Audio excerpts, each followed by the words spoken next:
благодарам што почекавте, извинете уште еднаш вие медиумите, да сочекате да дадам изјава по ова рочиште, каде што сум тужен од страна на поранешниот пратеник и генерален секретар на СДСМ господинот Александар Кирацовски.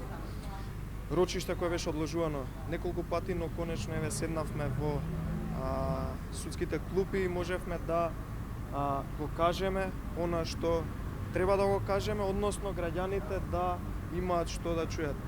Во интерес на денешното рочиште кое што се одржа, морам да истакнам неколку работи, иако не присуствуваа медиумите, тука сум јас јавно да ги кажам, кои што се во интерес на јавноста, бидејќи сепак сум тужен за еден предмет каде што ме обвинува господинот Кирацовски, мене како портпарол на ВМРО-ДПМН за клеветање поврзано со случајот Рекет. Она што е интересно, денеска господинот Кирацовски пред судот, пред нашите уполномоштени адвокати, пред мене лично, одговори на неколку прашања кои што умешно, вешто, свесно или несвесно, тоа треба самиот да каже, изминатите година и повеќе ги одбегнуваше да ги одговори на јавност.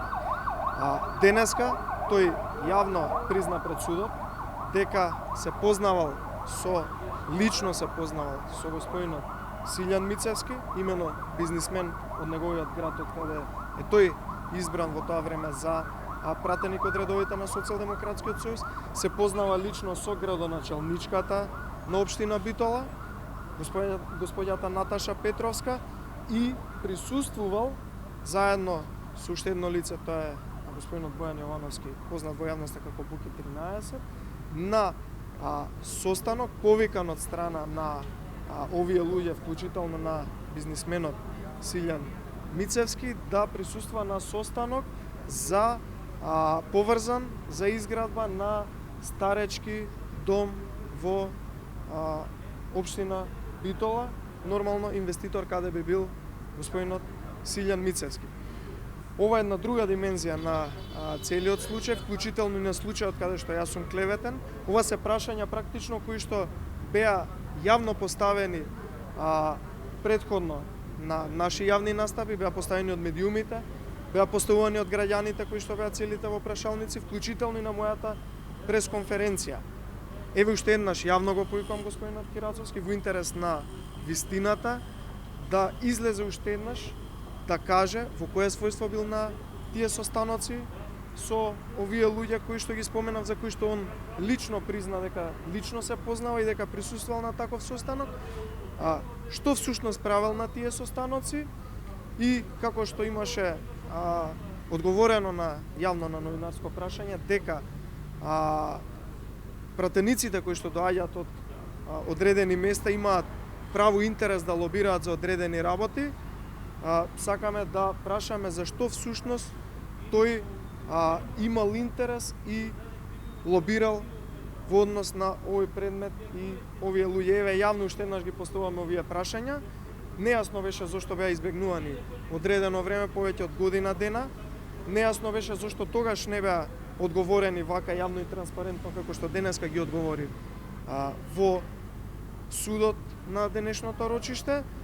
Можеби сакал свесно да скрие од јавноста, но тоа е веќе неважно. Важно е дека денеска одговори дека лично се познава со овие луѓе, дека лично седел на состанок.